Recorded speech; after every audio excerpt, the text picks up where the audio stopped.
Uhud, or Ehud. Once again, the Israelites did evil in the eyes of the Lord, and because they did this evil, the Lord gave Eglon, king of Moab, power over Israel, getting the Ammonites and Amalekites to join him. Eglon came and attacked Israel, and they took possession of the city of palms. The Israelites were subject to Eglon, king of Moab, for 18 years. Again, the Israelites cried out to the Lord, and he gave them a deliverer, Ehud, a left-handed man.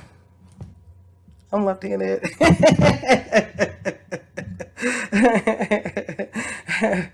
Where are all my left hands at?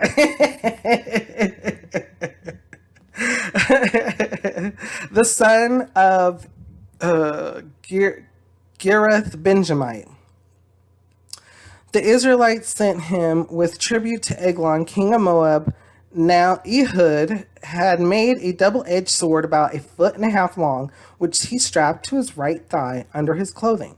He presented the tribute to Eglon, king of Moab, who was a very fat man. See here. So he's king, he's prideful, he's arrogant, and he's a glutton. Hey, I'm big. After Ehud had presented the tribute, he sent on their way the men who had carried it. At the idols near Gilgal, he himself turned back and said, "I have a secret message for you, O king." The king said, "Quiet," and all his attendants left him. Ehud then approached him while he was sitting alone in the upper room of his summer palace and said, "I have a message from God for you." As the king rose from his seat, Ehud reached with his left hand, drew the sword from his right thigh, and plunged it into the king's belly. Even the handle sank in after the blade, which came out his back. Ehud did not pull the sword out, and the fat closed in over it. Ooh, my goodness. Then Ehud went out to the porch. He shut the doors of the upper room behind him and locked them. After he had gone, the servants came and found the doors of the upper room locked. They said, "He must be relieving himself in the inner room of the house." Surely. They waited to the point of embarrassment. But when he did not relieve himself, was he constipated?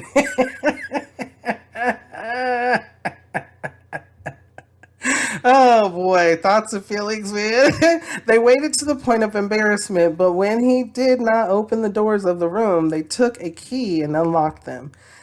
There they saw their Lord fallen to the floor dead. Just while they waited, Ehud got away. He passed by the idols and escaped to Syria, or Sirah. When he arrived there, he blew a trumpet in the hill country of Ephraim, and the Israelites went down with him from the hills, with him leading them. "Follow me," he ordered, "for the Lord has given Moab, your enemy, into your hands." So they followed him down, and taking possession of the fords of the Jordan that led to Moab, they allowed no one to cross over. At that time, they struck down about 10,000 Moabites, all vigorous and strong. Not a man escaped. That day, Moab was made subject to Israel, and the land had peace for 80 years. So, remember, they left the Moabites there, and look what happened. The Lord was like, there you go. Okay. And Moabites had their own king. Ended up being over Israel for a while, treating them harshly, and then the Lord was like, okay, you cried out to me, so I'm going to give you somebody that's going to lead you, and here you go. Let's continue to read. Shamgar. After Ehud came Shamgar, son of Anath, who struck down 600 Philistines with an ox goad. He too saved Israel. So there you go. So you have two people, Ehud and Shamgar, right here. That's amazing, which Shamgar did. So bringing past and present. The Lord always makes a way, even when we don't We're in the catastrophe. And so we just have to have faith that he will provide. And he does provide, he will provide leaders, people who are within the spirit, that more than that will be able to help others. And when you see that, you see them as, we think of them as like leaders because we put them up on a pedestal. What we need to understand is that they're doing full servitude. They're helping not only themselves, but everybody else out. They're serving everybody else. They're helping everybody besides themselves. They're putting others before them. And that's what the Lord tells us to do.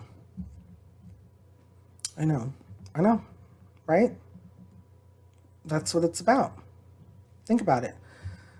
What kind of thoughts or feelings do you have? What kind of, how does it make you feel, and what does it make you think?